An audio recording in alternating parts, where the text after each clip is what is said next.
Si vous vous sentez l'âme d'un chevalier, d'un roi ou d'une reine, eh bien c'était à Saint-Cyr qu'il fallait être ce week-end pour les médiévales. Et oui, joutes, combats à l'épée ou encore démonstration de faucons. J'ai bien dit faucons, des animaux qui sont utilisés pour la chasse et pour le loisir. Je vous propose de découvrir ces animaux un peu particuliers avec un fauconnier. Écoutez.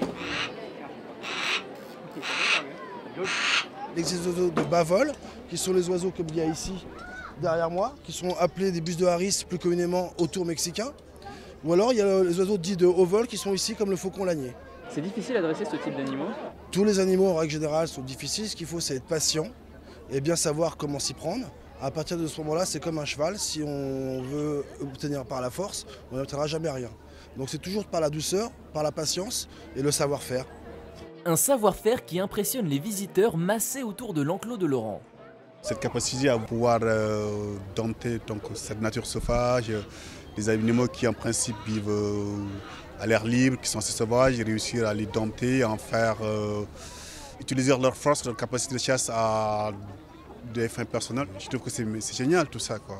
Les oiseaux de Laurent sont avant tout destinés au cinéma. Selon le dresseur, le métier de fauconnier est en pleine expansion. Une bonne nouvelle pour les rapaces. La reproduction en captivité permet en effet de participer à la préservation d'espèces en voie d'extinction.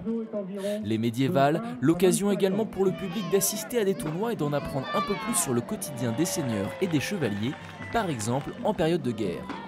Alors en ce moment, l'Anglois est sur notre territoire puisque je défends le comté de Toulouse et malheureusement nous sommes en sous-effectif et j'ai bien peur que nous perdions le comté en entier, sous peu.